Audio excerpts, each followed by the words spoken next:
여러분 안녕하세요. 다니엘 11장 연구 두 번째 시간이 되겠습니다.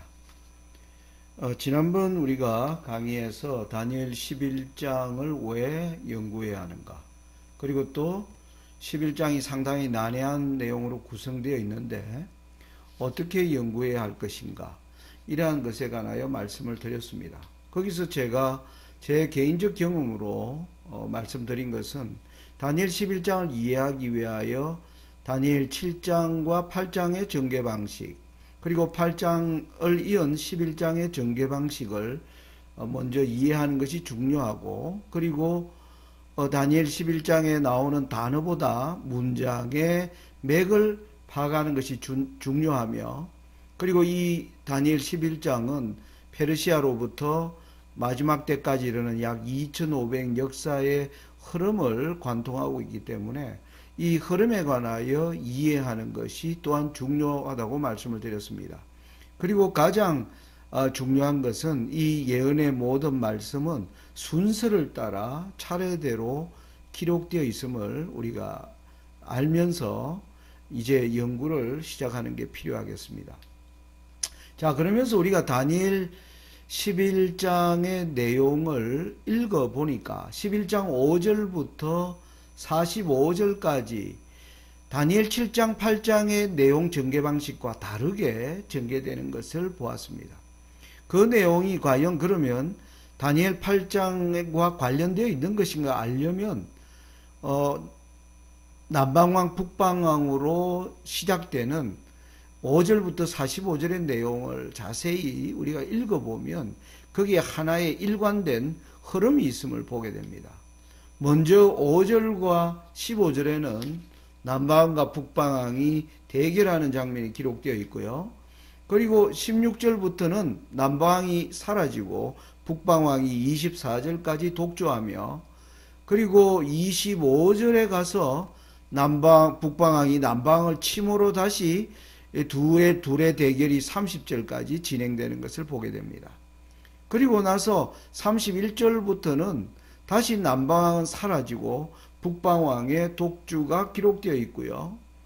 그리고 40절에 가면 남방왕이 북방왕을 침으로 말미암아 둘의 대결이 다시 시작되는 장면을 보입니다. 그리고 41절부터 45절까지는 다시 북방왕이 독주하는 것.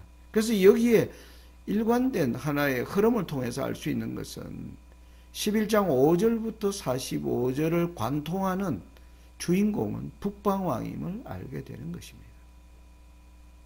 곧 이 북방왕이 다니엘 8장이 말하는 한 왕, 작은 뿔임을 알 수 있게 된다는 것입니다. 자, 우리는 여기서 다시 한번 다니엘 7장, 8장, 11장의 전개 방식을 다시 한번 좀 설명을 드리고 이제 11장의 내용을 간추려서 여러분들에게 설명을 드리겠습니다. 7장에서는 바벨론부터 예언이 시작되어서 로마와 교환권을 나누어서 보여줬습니다. 10뿔 가진 짐승과 작은 뿔로. 그런데 다니엘 8장은 바벨론이 빠지고 메데바사부터 시작한 예언에서 10뿔 가진 짐승이 등장하지 않고 작은 뿔이 바로 등장함으로 말미암아 하나님께서 7장과 8장의 전개 방식에서 우리가 깨닫게 하고자 하는 것은 뭐냐면, 로마와 교환권이 시대적으로 순차적으로 올라오는 세력이긴 하지만은 하나님을 대항하는 그 모든 작은 뿔이 가진 성격에 있어서는 둘 다 같은 하나의 세력이다, 한 왕이라는 것을 하나님께서 우리에게 가르쳐 주기 위한 목적이 있다는 것을 말씀을 드렸습니다. 자, 8장의 순서를 따라 11장도 전개됩니다.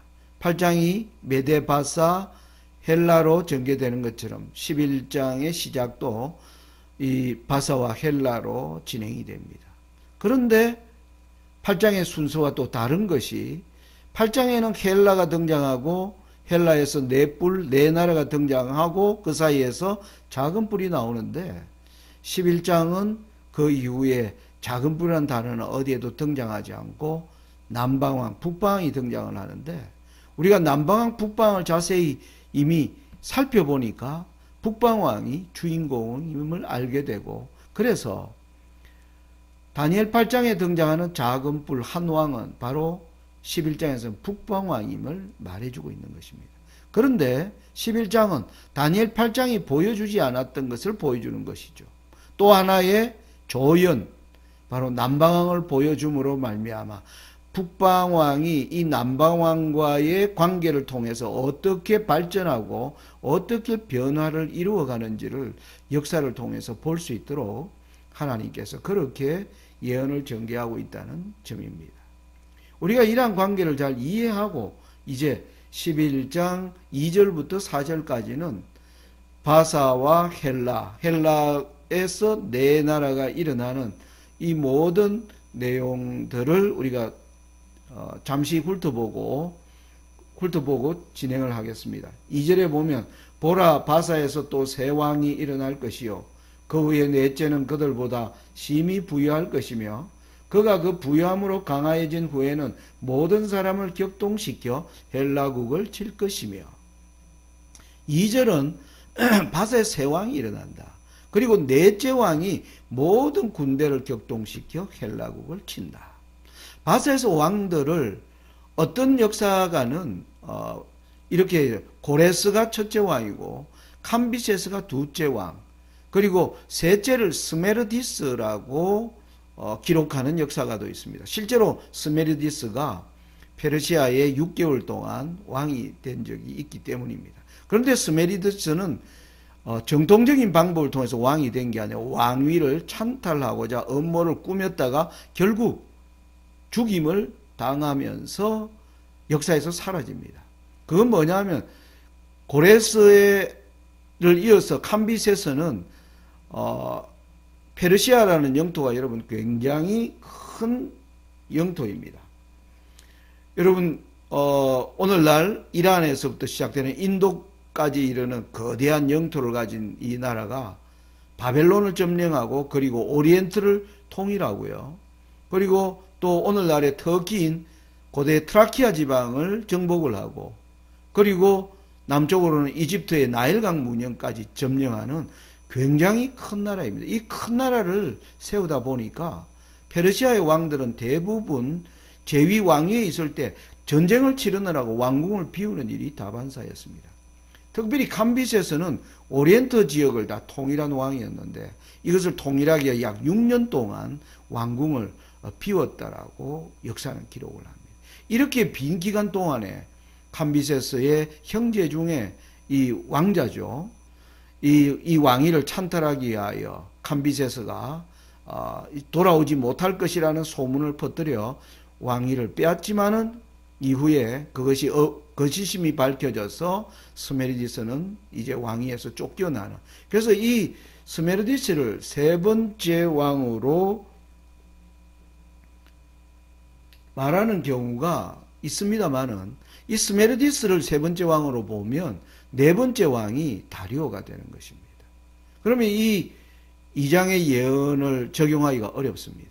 헬라와의 전면적인 전쟁을 치른 왕은 네 번째 왕이라고 했는데 아하수에로이기 때문에 다리오 왕의 손자 아하수에로, 우리 여러분 에스더서에 등장하는 바로 에스더가 아하수에로의 왕비가 된, 그렇기 때문에 이 스메르디스는 페르시아의 세 번째 왕으로 등재할 수가 없습니다. 그래서 고레스, 캄비세스, 다리우스.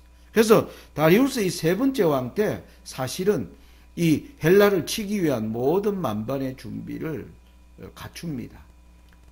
페르시아의 수도 수산성에서부터 지중해로 이르는 그 왕의 길을 만든 자가 다리오 왕입니다. 그래서 이러한 모든 것을 토대로 드디어 헬라와의 큰 전쟁을, 전면적 전쟁을 치른 자는 바로 네 번째 아하수에로인 것입니다. 여러분 이 관계를 우리가 이해하려면 지난 역사는 여러분 우리가 역사를 이해하기 위해서 역사는 시간과 공간의 기록입니다. 시간의 기록을 우리가 알려면 사건들을 살펴봐야 되고요. 공간의 기록을 우리가 잘 이해하려면 지도를 잘 보면 됩니다. 그래서 여러분들이 지중해를 지중해와 연접한 바로 페르시아 제국과 또 페르시아와 헬라와의 전쟁이 이루어지는 지중해 동편을 여러분들이 잘 그 그림들을 이해하는 것이 중요합니다. 여러분들 다니엘 8장 4절에는 메데바서로 설명되어 있는 수양이 서쪽과 북쪽과 남쪽을 향해 진격해 들어가는 것이 기록이 되어 나옵니다. 여러분 서쪽으로 진격하면 무엇을 만납니까? 바로 지중해를 만나게 됩니다. 북쪽으로 올라가면요, 바로 오늘날의 터키, 트라키아 지방이라고 말씀드렸습니다. 이 실제로 다 점령에 들어가죠. 그리고 남쪽으로는 이집트의 오리엔트와 이집트 나일강 문명 전체를 포함하고 있습니다. 이렇게 진격해 들어가는 이 페르시아가 결국 이제는 맞닥뜨리는 것이 어딜까요? 바로 지중해 동편인 것입니다. 여러분 이 지중해 동편을 이 지도를 좀 더 자세히 보면 오늘날의 에게해인데요. 바로 수많은 섬들로 이루어져 있습니다. 여러분 왜 페르시아가 헬라를 치려고 했을까요? 여러 가지 이유가 있겠습니다만 저는 특별히 두 가지 이유에서 살펴보고자 합니다. 하나는 지리적 여건입니다. 여러분 페르시아가 다스리고 있던 나라의 80% 이상은 사람이 살 수 없는 사막이나 그런 아주 황폐한 땅으로 구성되어 있습니다. 그런데 여러분 지중해를 넘어서 올라가면 오늘날의 유럽 정말 온화한 기후 그리고 사막이 없는 그리고 사계절이 뚜렷한 그러한 수많은 과일과 신선한 야채들이 풍부한 그 땅을 바로 정복하고 싶은 욕구가 왕들에게는 당연히 있습니다. 그래서 이 지중해로 진출하려고 한 것이었다고 생각이 되고 또 하나는 여러분 이 지도를 우리가 지중해 동편을 보면 아시는 수많은 섬들로 이루어져 있습니다. 여러분 오늘날 우리가 나라를 운영하기 위해서 국가가 재정을 확보하기 위해서는 국가의 재정은 어디에서 나옵니까? 세금에서 나옵니다. 여러분 고대 시대에 국가가 세금을 많이 거둘 수 있는 곳은 어디일까요? 대부분의 백성들은 자급자족, 물물 교환의 경제를 살고 있는 때에 왕들이 많은 세금을 거둘 수 있는 것은 바로 장사꾼들을 통해서 세금을 거두는 것입니다. 여러분 지중해 동편에 이 각 섬 사이를 지나가는 수많은 배들이 있습니다. 바로 장사꾼들.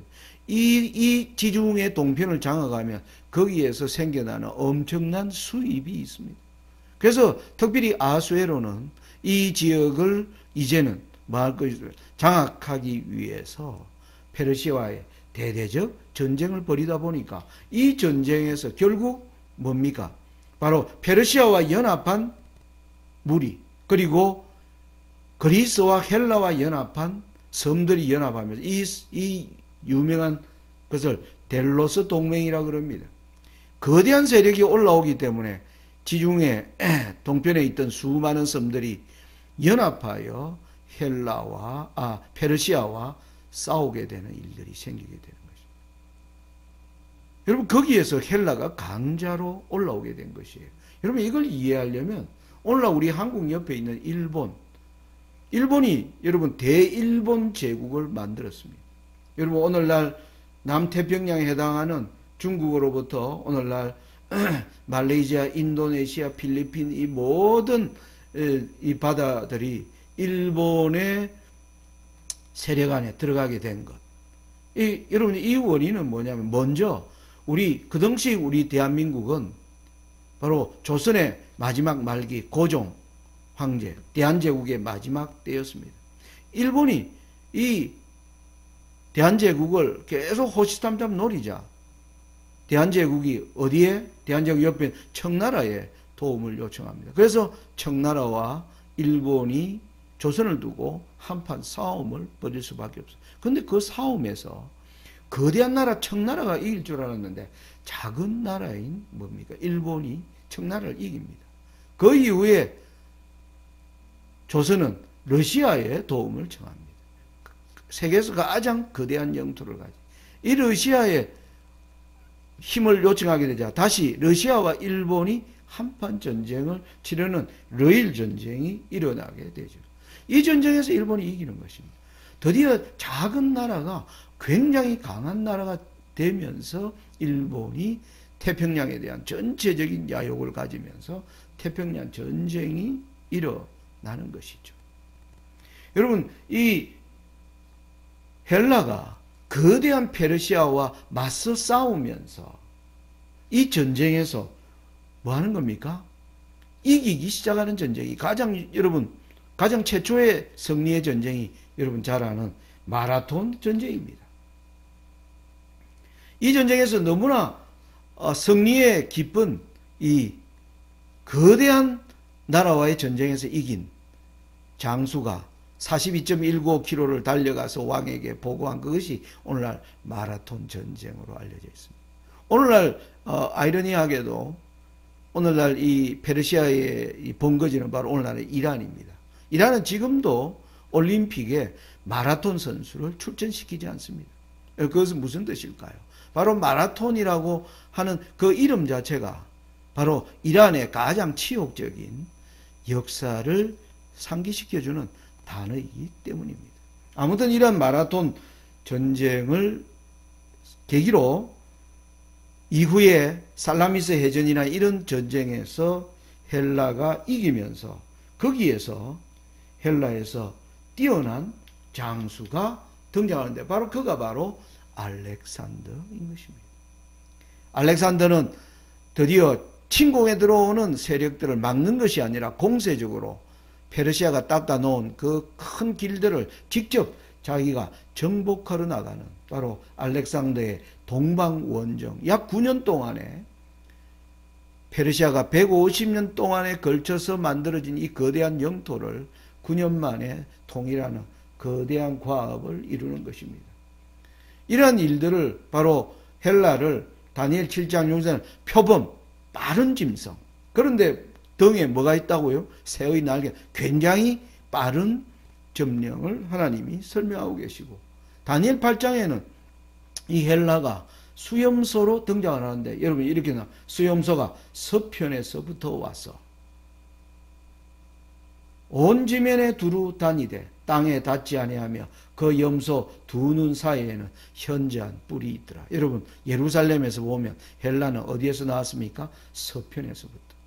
이 염소가 발이 땅에 닿지 아니하는 속도로 엄청나게 점령할 것을 하나님이 다니엘 7장과 8장에 설명하고 있습니다. 그런데 거기에는 새의 네 날개가 있고 네 뿔이 있다. 바로 알렉산더가 이 거대한 나라를 만들고 난 후에 자기의 아들 하나 탄생시키지 않고 이제 죽음으로 33세의 젊은 나이에 죽음으로 들어가게 됨에 따라서 그 나라는 바로 네 나라로 갈라지는 그 내용을 다니엘 11장 3절과 4절이 설명하고 있는 것입니다. 자, 이제부터의 내용은 5절부터의 내용입니다. 여러분 5절부터 15절까지는 하나의 저는 문맥으로 보는 것이 옳다라고 말씀을 드립니다. 그 말은 무슨 말이냐 하면 여러분들이 11장 5절과 15절은 우리 재림교회도 마찬가지고 여러분이 일반 장로교회나 감리교회나 일반 개신교회에서도 5절과 15절의 내용의 해석에 큰 차이들이 없습니다. 이 해석은 분명히 알렉산더가 죽고 알렉산더가 죽은 이후에 네 나라로 갈라지고 이 네 나라가 결국은 역사에서 두 나라 셀루쿠스와 프톨레미로 대표되는, 셀루쿠스는 북쪽 시리아 왕국이라고 그러고 바로 남쪽은 애굽 프톨레미 왕조로 알려진 이 두 역사가 실제로 전개되었기 때문에 이 15절까지의 예언의 해석은 큰 차이가 없습니다. 그래서 여러분들 이 해석은 여러분들이 교회에서 나오는 그 내용들을 참고하시면 되겠습니다. 자, 그 내용을 간단히 요약하면 여러분 이 5절과 6절은 뭐냐면 이 네 나라로 갈라진 나라들이 이제는 이후에 북쪽에는 셀루쿠스, 남쪽에는 프톨레미로 재편됩니다. 자, 이렇게 재편되는, 북쪽에는 셀루쿠스, 오늘날의 이집트 자리는 프톨레미 왕조. 이렇게 재편된 두 나라가 처음에는 다 알렉산더에 뭐였습니까? 한솥밥을 먹던 동료들이었습니다. 그래서 그의 아들들도 우리 아버지로부터 이어받은 이 나라들이, 우리가 서로 같은, 나라는 나라였지만 다 어디 사람이에요? 헬라 사람들입니다. 우리 같은 헬라 사람끼리 싸우지 말자. 그래서 결혼 동맹을 맺게 되는 것입니다. 북방왕과 남방왕의 아들과 딸이 서로 결혼함으로 말미암아 이제 동맹을 이루는 얘기가 바로 5절부터 6절까지의 내용입니다. 자, 북쪽에서 왕이 되는 그 왕들을 안티오쿠스 1, 2, 3세 차례대로, 프톨레미 왕조는 프톨레미 1, 2, 3세 이런 식으로 진행이 되어 나옵니다. 그런데 여러분, 그 부모 세대가 다 죽고 그 역사를 아는 세대가 다 죽고 난 이후에 그 손자들의 세대에서 이제 분쟁이 시작되는 내용이 7절입니다. 이 결혼이 결국은 이후에 깨어졌고, 결혼이 깨어지고 난 후에 이제 그 서로 화친한 두 나라는 원수관계가 되고, 그 원수관계에서 드디어 남방의 프톨레미 왕조가 북방왕을 치러가면서 그것이 자자손손 이어지는 전쟁으로 연결된 내용이 15절까지 계속 이어지는 내용입니다. 여러분 7절 읽어보겠습니다. 자, 결혼했던 이 공주의 본족에서 난 중에 하나가 그의 위를 이어 북방왕의 군대를 치러 와서, 남방과 북방이 결혼했지만 결국 나중에 파혼하게 됩니다. 그래서 그 버림받은 어머니의 아들이 바로 남방의 아들이 되어서 그 원래 그것을 버렸던 북방왕을 치러가면서 드디어 전쟁이 시작되는 얘기가 나옵니다. 이렇게 되니까 여러분 9절, 북방왕이 남방왕의 나라로 쳐들어가는 이 일들이 서로 이제 복수의 이 대를 이은 피의 혈전이 시작되는 내용입니다. 11절, 남방왕은 크게 나와서 북방왕과 싸울 것이라. 13절, 북방왕은 돌아가서 다시 대군을 전보다 더 많이 준비하였다가 전쟁을 치러오는 이러한 내용들로 15절까지 구성되는 것입니다. 그래서 이 전쟁은 셀루코스, 이 안티오쿠스로 대표되는 이 왕조와 프톨레마이오스로 대표되는 이 왕조의 왕들 간의 싸움을 설명하는 내용인 것입니다. 여러분, 이 전쟁에서 우리가 알아야 될 것이 뭐냐면 바로 서로 치러오는 이 사이에 바로 예루살렘이 있는 것입니다. 사단이 큰 전쟁을, 두 나라의 서로의 적대관계를 형성하여 큰 전쟁을 치르게 하면서 사실은 하나님의 백성들을 공격하려는, 왜요? 예수님의 초림이 가까워오고 있기 때문에. 그래서 하나님의 백성들을 공격하는 것이 사실은 목적이라고 할 수가 있습니다. 여러분, 우리가 여기서 예루살렘의 운명을 좀 생각해 볼 수 있습니다. 여러분, 예루살렘은 바벨론에 멸망을 당하고 포로로 잡혀가지만은, 여러분, 바벨론에서 예루살렘은, 이 이스라엘 백성들은 억압된 삶을 살지 않습니다.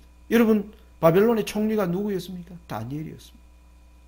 그래서 느부갓네살 왕은 그 이후에 회심하였고, 유대 백성은 비록 포로로 있었지만은 포로 같은 대접을 받지 않은 민족으로 살 수 있었습니다. 그 이후에 메대와 바사로 이어지면서, 여러분, 메대 왕국의 바로 총리가 누구였습니까? 다니엘이었습니다.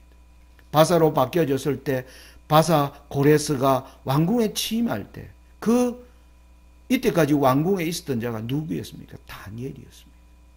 여러분, 우리는 바사 왕들이 오히려 고레스, 다리오, 아닥사스다 때에 예루살렘을 오히려 중건하고 예루살렘으로 돌아가라는 명령이 내린 것을 보게 됩니다.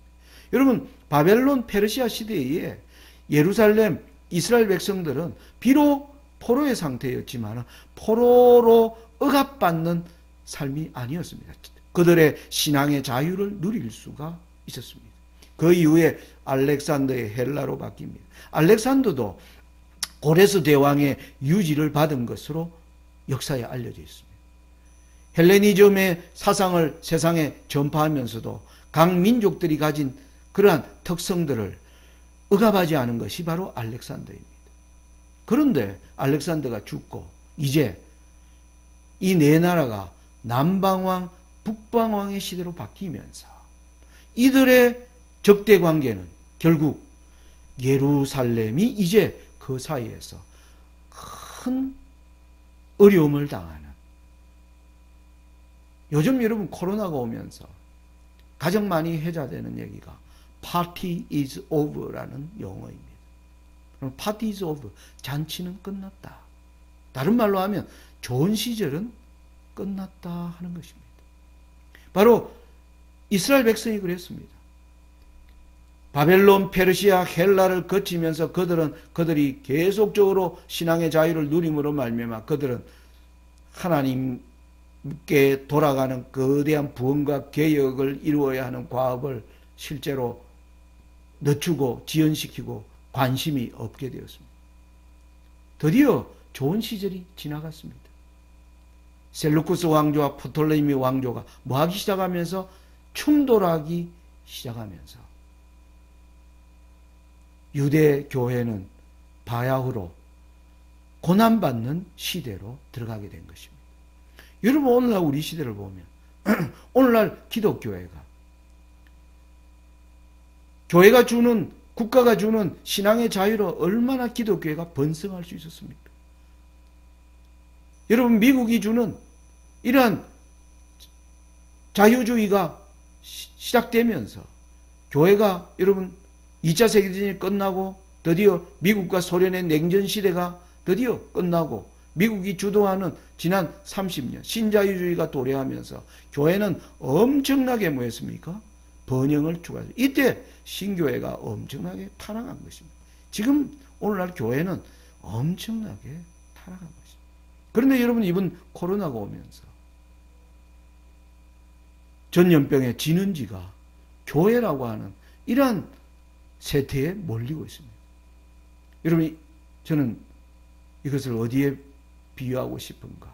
바로 예수님 초림이 가까워질 때 유대교회가 좋은 시절이 끝난 것처럼 예수님의 재림이 점점 가까울 때 교회는 좋은 시절은 끝난 것입니다.